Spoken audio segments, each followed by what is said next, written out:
big magic count this deep. You're compulsive. Every page I turn I want to go. Ya sea porque últimamente los fondos lo exigen o porque el mundo de la ciencia ha tomado en consideración que no solo dentro del mundo de los investigadores es preciso divulgar los resultados de sus estudios, lo cierto es que en la actualidad nosotros hemos podido ver que en los medios de comunicación tradicionales y no tradicionales la ciencia está acaparando más espacio. En algunos medios en particular, lamentablemente ha ido perdiéndolo, pero la conciencia respecto de la importancia de la divulgación científica sí es lo que está en la tendencia de crecer. Y un reflejo de esto es la organización del Congreso de Divulgación Científica. Ya se ha hecho 2 versiones a nivel nacional y ahora se va a hacer la tercera versión aquí en la región de Magallanes. Estamos aquí con la persona que lidera la organización de este trabajo en red. Me refiero a Elías Bartisevich, colega, jefe de Comunicaciones y de Educación del Instituto Antártico Chileno. Hola, ¿qué tal? ¿Cómo estás? Gracias por venir, señor. Gracias por la invitación. Estamos muy contentos como institución y además también coordinando a más o menos 15 instituciones, tanto de la región como del país, que están organizando este encuentro que debería ser un hito. Por primera vez creo yo que hay un encuentro que intenta invitar y convocar y reflexionar sobre el presente pero también el futuro, cuáles son las tareas que tienen los divulgadores y no desde el periodismo solamente, sino todos aquellos que tienen una intención de hacer que la comunidad tenga más conciencia cuál es el rol que tiene la ciencia y la tecnología en la sociedad del presente. ¿Qué podrías contar tú respecto de lo que ha sido la evolución de este concepto? Porque una cosa para muchos investigadores es su estudio y otra cosa es la divulgación, pero hay algunos ejemplos que están demostrando que ambas cosas debieran estar unidas desde el inicio, desde la concepción de un estudio, ¿cierto? Sí, bueno, se cuenta esta anécdota después de la Segunda Guerra Mundial, Estados Unidos y especialmente ciertos intelectuales dicen, bueno, nosotros fuimos capaces de concebir los conceptos básicos que permitió crear una bomba atómica. Yeah. Que los estudios básicos fueron de hecho un gran adelanto para la humanidad, pero tuvo un uso que probablemente no todos estén muy contentos de ello. Entonces ese mismo grupo decidió hacer y reflexionar sobre cómo hacemos que cualquier adelanto, finalmente el uso que se dé, sea no de una élite o de un poder político determinado, sino que sea el resultado de una reflexión ciudadana. Y así se empezaron a diseñar los museos interactivos en Estados Unidos, que hoy hay muchos. De hecho, Estados Unidos ha sido uno de los que lleva la mayor vanguardia sobre cómo los espacios públicos conectan el avance de la ciencia con la ciudadanía. Ese es un contexto, ¿cierto? Entonces, hoy nosotros como sociedad sabemos del avance de la biotecnología, sabemos el avance del manejo del genoma humano. ¿Qué es lo que queremos hacer con este avance? ¿Queremos intervenir la vida? ¿Queremos hacer un uso para perfeccionar al hombre? ¿Queremos hacerlo uso para salvarle la vida a un joven que tiene X enfermedad? Ese tipo de reflexiones, si solamente está determinada por un grupo de personas, de intelectuales, creo que es fatal. Lo que debería hacer es que estos avances debería ser el reflejo, el uso de esos avances debería ser el reflejo de un proceso intelectual ciudadano. Para mí ese es lo más interesante de la divulgación científica. Cómo los ciudadanos deciden qué ciencia quieren y cuál es el uso que desean a esa ciencia. Por cierto, hay también otra línea que dice que la ciencia por sí misma es muy interesante y es tan importante como respirar. Yo también escribo a ello. Pero dado el avance de la tecnología, el avance de la ciencia y de hacia dónde esta ciencia puede llegar, creo que es necesario que el rol de los divulgadores sea un nexo entre esta construcción, de esta reflexión social, para decir qué es lo que queremos como país. Es más, también en países donde, como los nuestros, que tenemos así un presupuesto pequeñísimo para desarrollar la ciencia y la tecnología, ¿podemos hacer cualquier ciencia? ¿O deberíamos tener una ciencia más bien estratégica, que esté íntimamente conectada con aquellas áreas donde nosotros tenemos ventajas comparativas? ¿O tenemos que desarrollar aquella ciencia y tecnología que nos permita mejorar nuestros procesos productivos? Bueno, esa reflexión hoy es de élite. Yo quisiera, sobre todo en esta región, que se está apostando a ser un polo de desarrollo mundial en ciencia y tecnología, sea una reflexión ciudadana y no de élite. Yo te iba a preguntar algo que tú estabas mencionando allí, y es estas personas que dicen la ciencia pura, per se, digamos, tiene su valor. Hay científicos que se sienten limitados cuando alguien les dice que tiene que tener impacto en la comunidad, como si todo tuviera que ser en el fondo ciencia aplicada. O esto que tú dices, bueno, si tenemos tan pocos recursos, en realidad deberíamos focalizarnos en lo estratégico, pero aquellos que no caben dentro de esa línea entonces se ven forzados casi dictatorialmente a seguir una línea de investigación y no la otra. Pensando también en las cosas que están en el camino y que pueden atentar contra esta idea de la divulgación científica. ¿Qué reflexión tienes al respecto? El año pasado tuve la suerte de ser becado por Australia. Australia es un país que tiene 7 premios Nobel. Un país que creció en las mismas condiciones nuestras, solo que tiene un capital social que es la cultura anglosajona detrás. Entonces ellos, ¿qué es lo que han hecho?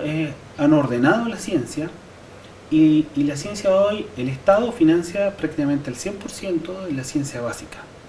Pero han abierto espacios para que la industria incorpore recursos para hacer otro tipo de ciencia. Yeah.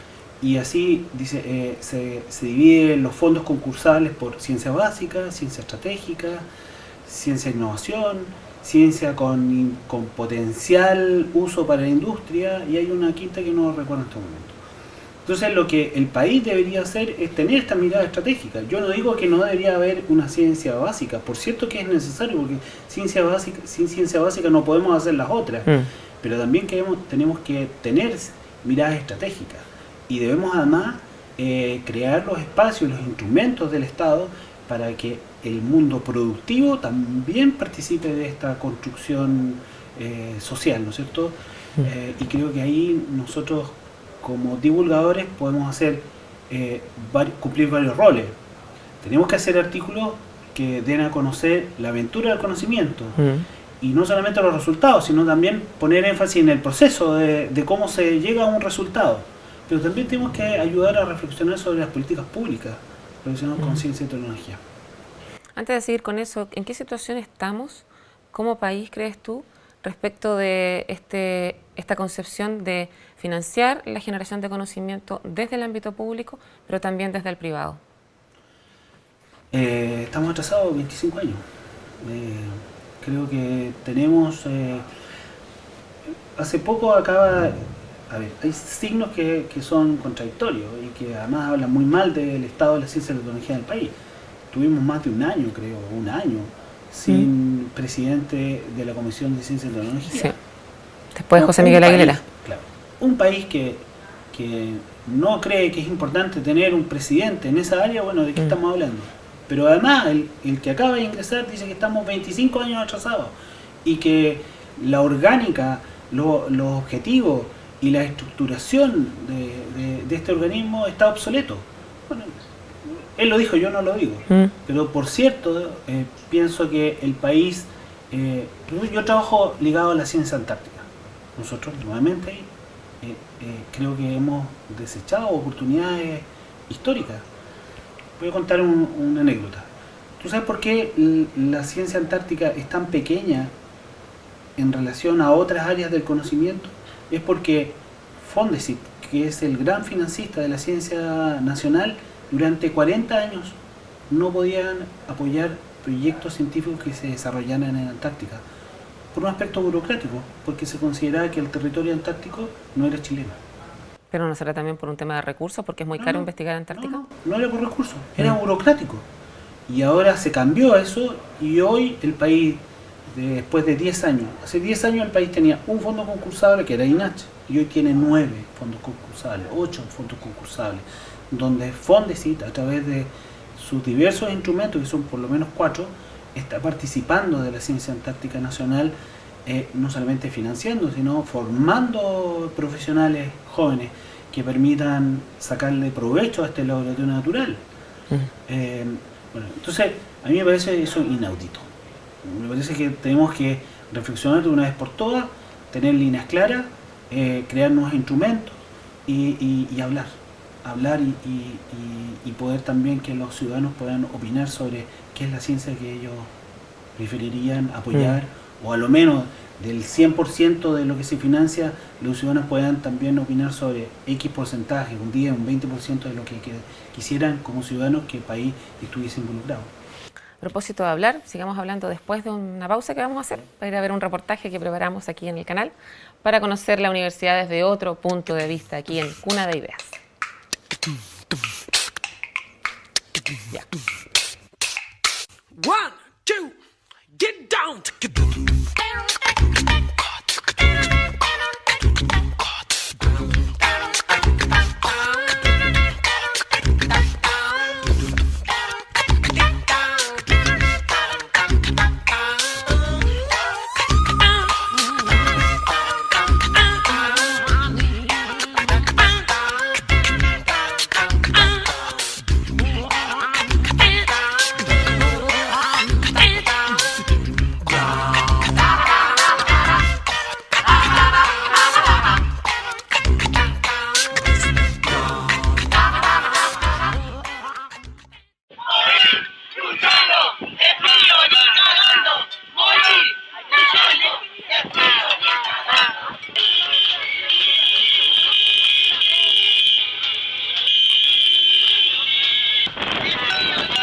Cuando pensamos en energía en Magallanes recordamos estas imágenes.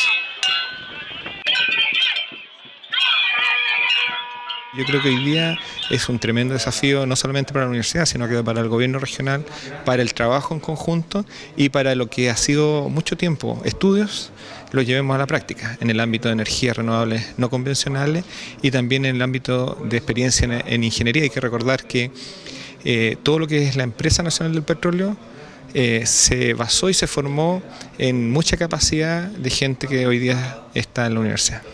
Hace 40 años que dependemos del gas natural para funcionar, combustible que en algún momento se acabará, y ese escenario inevitable que se avecina nos obliga a pensar en soluciones. En el mundo ya se obtiene energía desde el sol, el viento y las mareas, pero en Chile los factores como la economía y las políticas gubernamentales enfocan los esfuerzos al subsidio de fuentes tradicionales como la hidroeléctrica, desplazando a un segundo plano otros métodos de abastecimiento. Hay que encontrar una forma más inteligente de producir y usar los recursos. Por eso la Universidad de Magallanes recogió este desafío planteado por el gobierno regional. Estamos justamente ahora en un proceso de revisión de las observaciones, tanto de las que nos hizo la contraparte técnica, que está conformada por el Ceremi de Energía de la región, por varias divisiones del Ministerio de Energía y también por representantes del gobierno regional o representantes del intendente. Lo que encontramos fue que hay una muy buena recepción en cuanto a la necesidad de hacer este trabajo de forma mucho más participativa, que tuvimos muchas fuentes de información también donde acudir para lo que era principalmente en esta primera etapa el análisis de la demanda de energía, tanto eléctrica como térmica, y el análisis de cuáles son los principales recursos energéticos que están siendo demandados por la región. Lo que el gobierno chileno encargó al Centro de Estudios de Recursos Energéticos de la Universidad de Magallanes, CERE, fue encabezar un proyecto ciudadano para definir una matriz para el año 2050. La primera etapa de talleres ya concluyó con la elaboración de uno de los 3 informes comprometidos para este trabajo. En él se habla de cómo nos energizamos y cuál será la demanda en el futuro. Las comunas más pequeñas de la región no tienen mayores datos sobre la demanda efectiva de los combustibles. Así de categórica fue la conclusión del primer estudio, pero ya existen pistas sobre dónde comenzar con la intervención. Una de las particularidades de este trabajo con respecto a otros que se ha hecho de la matriz energética es que el análisis no solo fue a nivel regional, sino que también a nivel comunal, ¿ya? De manera de poder captar las particularidades que tiene cada comuna de la región con relación a sus necesidades energéticas. Antes del gas se usaba la leña y el carbón para la calefacción. Esta realidad aún se vive en comunas rurales y aisladas de Magallanes. En Puerto Williams, por ejemplo, los resultados de estos estudios permitirán la introducción de soluciones modernas como aspavientos, paneles solares y casas capaces de conservar calor. Las condiciones climáticas en esa localidad son aún más duras que aquí, por lo tanto significa que la gente que vive allá está sometida a condiciones más agresivas en términos de temperatura y viento. No es lo mismo construir en Punta Arenas que construir en Puerto Williams. Y también hay un tema de deficiencia constructiva que yo te mencionaba, producto de eso, de que no hay la misma disponibilidad de materiales que hay acá. Por lo tanto, la respuesta de por qué Puerto Williams primero es porque lo necesita, y mucho. La eficiencia fue la puerta de entrada a un problema que hasta ese momento no se planteaba seriamente. Desde que el CERI inició sus estudios y proyectos para ampliar la gama de fuentes que tenemos en Magallanes, se crearon experiencias a menor escala con la esperanza de implementarlas con el resto de la comunidad. Nuestra matriz energética, pensando que se hizo ya una primera evaluación en el 2011, sigue siendo mayoritariamente en los que es las principales comunas o las comunas más grandes de la región a base de gas natural, tanto la eléctrica como la térmica. Y en las comunas rurales existe una mayor utilización de lo que es el diésel, ¿ya? Principalmente para lo que es generación eléctrica, y también hay uso de gas licuado para lo que es generación térmica y leña.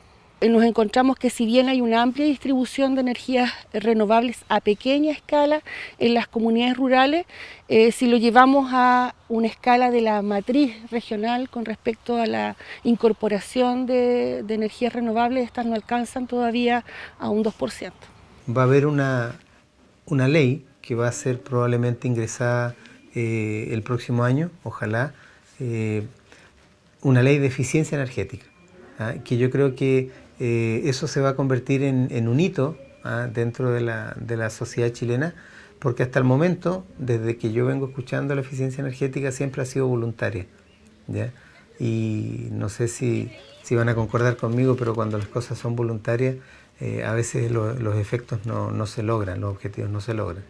Entonces, al haber una ley de eficiencia energética, significa, por ejemplo, de que cualquier casa nueva que se construya tiene que ser construida respetando parámetros mínimos de construcción sustentable. El abundante viento en nuestra región también merecía un análisis más específico. Esta fuente renovable demostró tener evidentes posibilidades de implementación. Primero se midió la cantidad y luego se evaluó la manera de generar electricidad para mejorar la producción en invernaderos.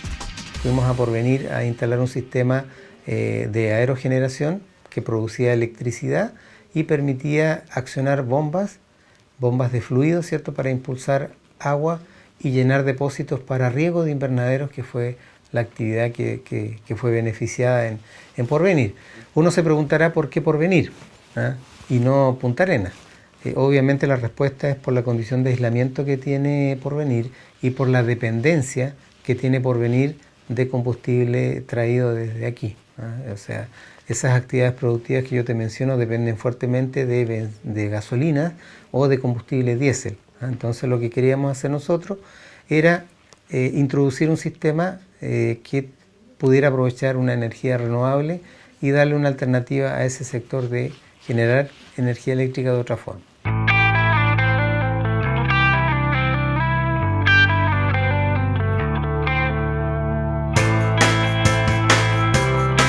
Se construyó este invernadero, que es lo que estamos inaugurando hoy día, que es un invernadero de calefacción pasiva. Ya eso es el nombre que recibe, es una tecnología. En uno de los costados de este invernadero tiene un muro de piedra que durante el día captura la luz solar, se calientan estas piedras y durante la noche, al enfriarse, van liberando de a poco el calor. Eso permite que la temperatura se eleve alrededor de 2 grados durante la noche y por lo tanto permite que el cultivo se acelere y yo obtenga mis cultivos antes y cultivos de mayor tamaño, cultivos de mejor calidad. Son prototipos de invernaderos que son demostrativos para la zona, para que los mismos productores puedan venir a ver si ellos pueden replicar estas tecnologías en sus propios predios. En esta búsqueda no se puede descartar nada. Pese a que la mayoría de los días en Magallanes permanecen nublados, aprovechar la radiación solar por medio de la instalación de paneles fotovoltaicos demostró tener un gran potencial. Tuvimos resultados muy prometedores con el uso de esa energía. Tanto es así que hay mucha gente que está adquiriendo paneles fotovoltaicos para poder producir energía eléctrica, porque el proyecto demostró que es una tecnología perfectamente aprovechable en los lugares, digamos, donde no hay otra alternativa, con una mantención muy simple. Luego surgió una tercera fuente que considera los desechos de las faenas forestales, llamada gasificación de biomasa. Conseguimos comprar un gasificador de biomasa, es decir, ese es un equipo que tiene la particularidad de ser alimentado por desechos forestales en forma de astillas. Lo que se hace es introducir biomasa en esta tolva, luego pasa por una serie de procesos químicos. Se produce una combustión controlada, se genera gas, ¿cierto? Gas proveniente de esa madera que se está quemando. Se espera una cierta temperatura para alcanzar un nivel óptimo de gas pobre.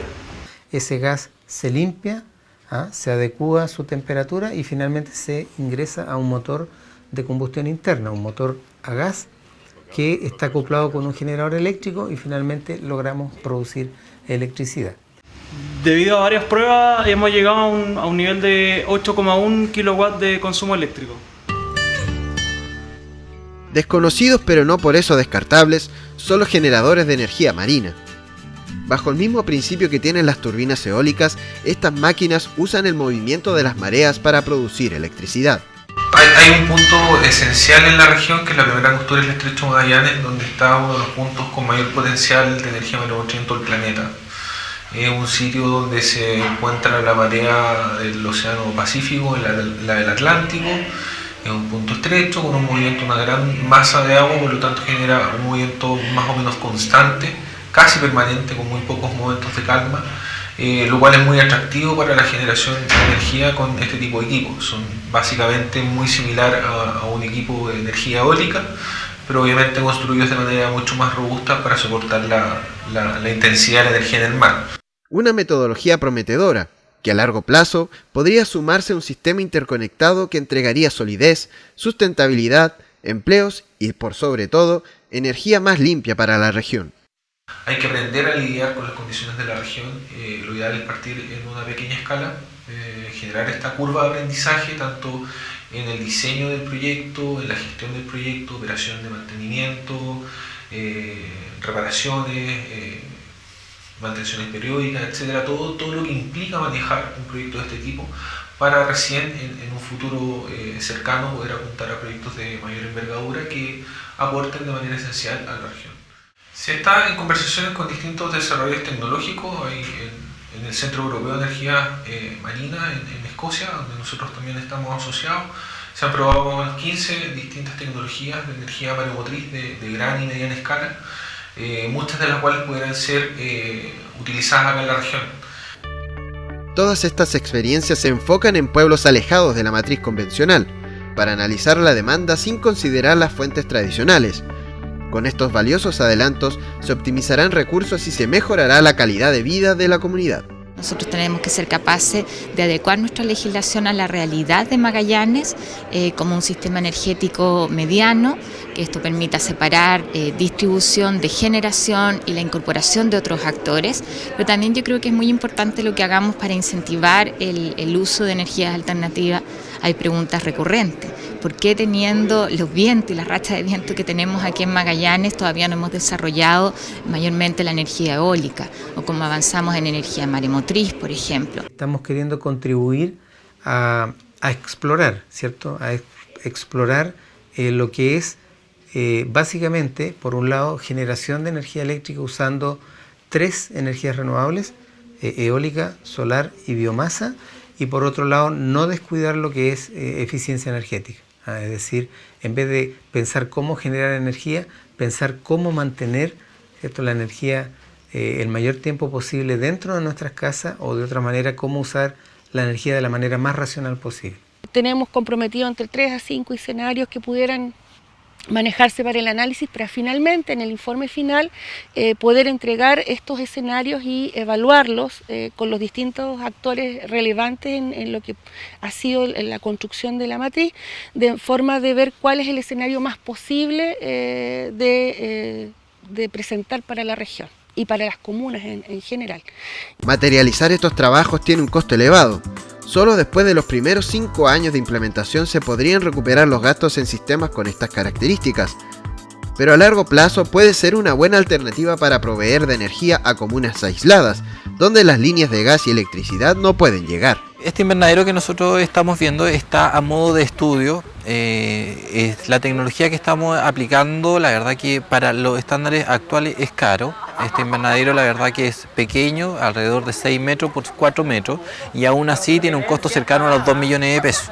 El monto de los equipos es más o menos de $6.500. Quizás en estos momentos no tenemos crisis todavía, pero a futuro con la escasez del gas, el alto precio de los combustibles, sin duda que el costo del kilowatt hora va a ir subiendo. Y esta es una buena alternativa como para diversificar la matriz energética en Magallanes y, como lo expliqué anteriormente, 1 kilowatt hora generado aquí significa quemar menos gas y por ende menos polución hacia el exterior. La principal barrera que ha tenido de desarrollo de la energía renovable en Magallanes ha sido el precio del gas.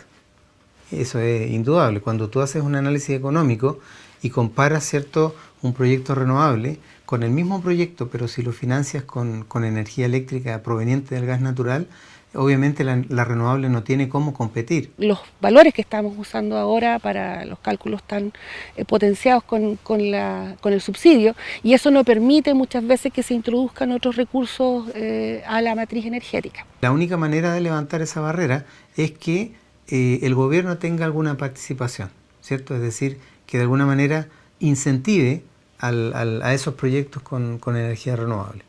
Y eso desgraciadamente está ocurriendo en Magallanes, pero en una manera, yo te diría, muy incipiente. Es necesario poner efectivamente incentivos desde el punto de vista normativo para equiparar muchas veces el costos, ¿no es cierto?, que respecto del gas parecen mayores. El cómo generamos las señales económicas ahí para efectivamente diversificar la matriz. Estas ideas primero se cristalizan a pequeña escala para luego ser implementadas en grande, pero la educación es fundamental para provocar estos cambios. Es necesario que enseñemos a nuestros niños y jóvenes que el futuro es la integración. Hay muchas fuentes de energía en la región que pueden ser aprovechadas, pero requieren esa adaptación tecnológica, requieren el cambio cultural de la gente, de cambiar un poco la forma de percibir la energía, de que el calor no solamente es gas, sino que el calor puede provenir de distintas fuentes de energía que en la región son muy abundantes. Hoy día estamos en una etapa donde tanto como la ingeniería dura, es súper importante la ingeniería blanda, ¿no es cierto? Y en esa ingeniería blanda importa mucho la opinión de los distintos actores, las ONG ambientales, las organizaciones ciudadanas, las universidades, por supuesto, las autoridades. Y ese ha sido el esfuerzo que se está haciendo acá en la región. Se está haciendo un esfuerzo muy parecido también en la región de Aysén. Y a nivel nacional vamos a invitar a las regiones, a las comunas, a que puedan conversar antes y primero sobre qué tipo de energía, con qué tecnología, cuánta energía y bajo qué condiciones se pueda desarrollar las estrategias energéticas locales. Si el usuario no tiene esa cultura energética, vamos a estar igual que siempre, ¿cierto?, abriendo las ventanas y secando ropa en el interior de la casa. Este trabajo de la matriz va a ser un insumo para la política regional energética, donde debieran incorporarse todos los programas de educación para la comunidad y de fortalecer, digamos, la conciencia ciudadana con respecto a que la energía es un recurso valioso que está disponible, pero que también hay recursos que van en disminución y que por lo tanto debe cuidarse. Todos estos esfuerzos están en marcha. Para que rindan frutos, es necesario que nos informemos y cambiemos nuestros hábitos. Debemos aprender a usar la energía y aprovechar la riqueza que tenemos en la zona. El futuro de nuestra región está en cambiar el switch.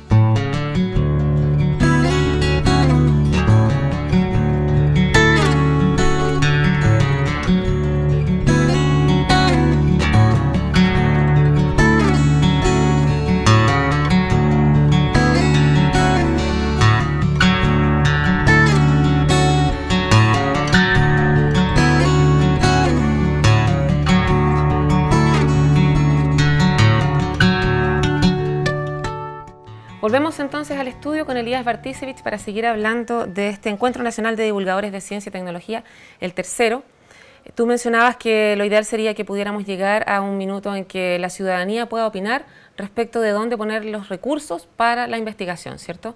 Pero estamos también en un contexto nacional en el que la educación, que funda, digamos, todo esto, y también la democracia participativa, están en claro proceso de desarrollo. O sea, si estamos 25 años atrasados, yo no sé cuánto tiempo más teníamos que esperar que lleguemos a tener un plebiscito o una votación popular acerca de estos temas, cuando respecto de otros que son todavía más evidentemente ciudadanos no los tenemos. Sí, bueno, yo tuve la suerte de tener un profe que es Igor Saavedra, un físico chileno, y entonces él, cuando hablábamos del desarrollo de la ciencia y de la tecnología, y él decía, bueno, el país tiene que usar el mismo camino de los países desarrollados. Él decía, nosotros ya sabemos el camino, así que podemos adelantarnos. El atajo. Hacer un atajo, ¿cierto? Podemos aprender, no seguir el mismo camino, deberíamos aprender cómo los países lo han hecho y a partir de eso construir nuestras estrategias. Siempre cuando yo he trabajado, no sé, 17 años ligado a la ciencia, entonces cuando me dicen, en realidad la ciencia en el país no le interesa a mucha gente. O en realidad lo que tú escribes poca gente lo lee o lo entiende. Digo, sí, es verdad, pero aquí hay una superestructura que debería mejorar, que es el sistema de educación en Chile. O sea, a mí constantemente me pasa cuando voy a hacer charlas o trabajo con jóvenes, los jóvenes no saben leer, no saben escribir, no saben comprender cosas básicas. Entonces cuando una disciplina que necesita un desarrollo intelectual, un manejo de constructos complejo, obviamente que la gente o toma distancia o no las comprende, o directamente cuando no las comprende o no entiende, las desecha. Y si nosotros quisiéramos mayor conciencia, más investigadores, o al fin y al cabo, miren, ni siquiera pensemos en ciudadanos, sino pensemos en que cuando tú como ciudadano llegas a espacios de poder o de liderazgo, comprende cuál es el rol de la ciencia y la tecnología en el devenir del país. Y no cuestionas cuando se decide, por ejemplo, que una región decide invertir un porcentaje importante de su estrategia de desarrollo en formar un polo de desarrollo económico en torno a las actividades científicas. Eso es lo que nosotros esperaríamos. Tener líderes que tengan conciencia y que sepan cuáles son las teclas que hay que tocar para que la actividad de la ciencia y la tecnología se incorpore al desarrollo económico como cualquier otra. Esa es la lógica de la sociedad del conocimiento. Uno va a Hobart, yo fui a estudiar las puertas de entrada a la Antártida. Fui a Hobart y a Christchurch. Hobart es Australia, Christchurch es Nueva Zelanda. Fui a estudiar cómo la comunicación social, la cultura y la educación ayudan a construir esta cultura de conciencia. Entonces ahí uno se da cuenta que ellos hace 20 años, en 1980, trasladaron el Instituto Antártico Australiano a Hobart, que es Tasmania, y hoy en la historia de esa comunidad se han trasladado 800 científicos, 800 doctorados a vivir a esa zona. ¿Está pasando lo mismo con el INACH acá? El INACH está haciendo eso. Hay más doctorados. En INACH hay, creo que son 8 doctores. Y además no solamente eso, sino que hemos atraído a más programas científicos que usan a nuestra ciudad como puerta de entrada a la Antártica. Este es un trabajo de largo plazo, de largo aliento. Uno tiene que fundar las bases. Creo que una gran señal el anuncio que ha hecho este gobierno de crear el Centro Internacional Antártico, que debería ser este portal que nos permita avanzar bajo esta lógica. La actividad antártica en estas ciudades genera entre 80 y 120 millones de dólares en el PIB regional.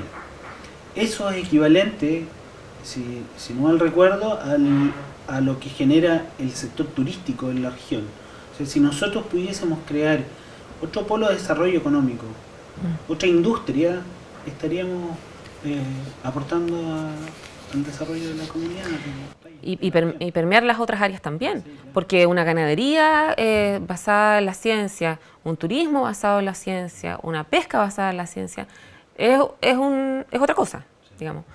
El desafío que tienen los divulgadores científicos en este contexto del cual hemos estado hablando es enorme, porque además las personas que hacen ciencia, por supuesto que están súper conscientes de la importancia que tiene el estudio que están realizando, y a veces casi como que se considera que el periodista o el divulgador de ese estudio en particular tiene la responsabilidad de llegar al público, pero necesitamos un contexto. Este problema de la educación que tenemos es un problema del periodismo también, porque mientras no tengamos una mejor educación vamos a tener menos exigencia y por lo tanto la calidad tampoco va a ser la mejor.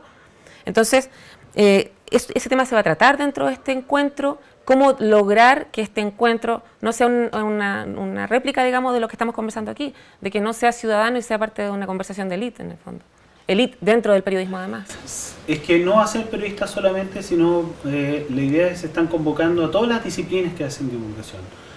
Hoy el avance de las tecnologías de la información hace que el patrimonio de la información no sea del periodista, sino de cualquiera que quiera comunicar.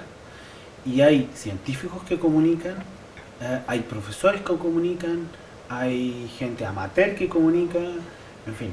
Hay desde diferentes disciplinas con diferentes objetivos. De hecho, nosotros tenemos 5 líneas de presentación de proyectos. Está la línea de los medios de comunicación, tradicionales y no tradicionales. Está la ciencia y la cultura. Está la ciencia y la economía, el sector productivo. Está la ciencia y los espacios públicos, la participación ciudadana. Y hay una que se me olvida en este momento, que es la ciencia... No, eran 4, exacto. Son 4. Y dentro de estas 4 líneas hay sublíneas, por así decirlo. Un área que está creciendo mucho es cómo se conecta la cultura con la ciencia. Y a partir de expresiones culturales uno hace que la gente conozca el avance de un área determinada. Desde la creación, por ejemplo. Cómo alguien puede pintar un cuadro después de haber observado en el microscopio una diatomea, que son hermosas, ¿no es cierto?, el fitoplancton. De hecho, hay un fondo ahora del Consejo de la Cultura que tiene esa línea, Arte y Ciencia. Arte y Ciencia. Entonces, bueno, esperamos que esta discusión, en la medida que no es de unos pocos, sino es de muchas disciplinas, bueno, estamos avanzando. Los siguientes pasos se deben definir en este espacio. El gran objetivo es crear una institucionalidad donde los divulgadores, desde cualquier disciplina que trabajen, podamos trabajar en red. Y podamos aprender, podamos reflexionar. Y no solamente de aprender del haciendo, sino también hay una gran tarea aquí, es que el área de las ciencias sociales cómo se incorpora como un gran investigador y evaluador de lo que nosotros estamos haciendo. De hecho, estamos invitando a un sociólogo de Londres, un sociólogo, que estudia tanto el proceso de la divulgación como el impacto de la divulgación. Y ahí creo que el país tiene una gran tarea por avanzar. Eso, seguir el ejemplo, ¿cierto? Sí. Tenemos que saber qué está pasando ahí como para hacerlo mejor. Sí. Y además también invitamos a Pires, no me acuerdo el nombre, Espinalla, creo que es el apellido. Él es científico, era bioquímico y hoy está haciendo divulgación, está trabajando en televisión y está escribiendo libros. También estamos invitando a una colombiana, Ángela, que trabaja en un medio estadounidense, que desde el periodismo está creando varios espacios de divulgación. En fin, queremos tener un abanico que nos permita reflexionar sobre todos los instrumentos, los modelos que hoy permitan a la sociedad moderna hacer este nexo entre el que investiga y las personas que deberían ser los beneficiarios de esa investigación. Ese abanico, ya para ir cerrando esta conversación, también contempla lo local, ¿cierto? Sí. Va a haber experiencias, casos de la realidad de esta zona subantártica y antártica representados en este encuentro, pero también aquí hay un reflejo del trabajo en red, porque son varias las instituciones que están trabajando. Entonces yo te quería preguntar primero, ¿por qué desde el INACH se toma la iniciativa de liderar esta red? Y segundo, ¿cómo está funcionando? Porque tampoco es que tengamos mucha experiencia en Chile respecto de trabajar en alianza. Este ambiente competitivo en el que nos movemos no nos lleva necesariamente a eso. Bueno, ¿quién quiere destacar en la sociedad de la información? Mira, la sociedad de la información rompe, a mi modo de ver, una lógica de la sociedad industrial. Es que cuando lo que mueve es la información cuando se comparte crece. Y eso nos hace trabajar en red. Porque tú cuando trabajas en red compartes visiones, compartes conceptos, compartes ideas, y eso te hace crecer tanto como institución como persona. Cualquiera que quiera crecer individualmente está absolutamente desubicado, no tiene idea de cómo hoy la sociedad avanza. La información no es patrimonio de nadie. Yo coloco una palabrita y la puedo bajar. El tema está en cuál es el uso de esa información. Y eso es en comunidad, no es individualmente. Por cierto, cada uno tiene sus propios objetivos. Bueno, eso es lo que inspira a INACH. INACH entiende que cuando uno quiere construir una sociedad del conocimiento en el fin del mundo, no lo va a hacer solo, sino lo va a hacer con todas las instituciones involucradas. La medida que crezca la universidad, que crezca el SECUA, que crezca Omora, que crezca la WSS, el Parque Caruquinca, IFOP, en fin, todos, va a crecer el sistema. Y nosotros queremos ser líderes de ese proceso. Bien. Nos vemos entonces en un tiempo más para seguir hablando de este tema, porque va a ser del 22 al 25 de abril aquí en Punta Arenas. Pero hay que seguir con la difusión en 2015, ¿cierto? Sí. Ya pues, Elías, muchas gracias por venir. Gracias a ustedes por invitarme. Es aquí otro ejemplo de un trabajo también en alianza, porque hemos abierto las puertas de este programa donde siempre habíamos tenido personas de la Universidad de Magallanes a una persona que viene del INACH, que es una institución también pública como nuestra universidad, con la cual también estamos trabajando en alianza a propósito de este Centro Internacional Antártico y de Extensión que mencionaba Elías Bartisevich. Así que información acerca de lo que somos y lo que queremos ser nuevamente aquí en UMAC TV.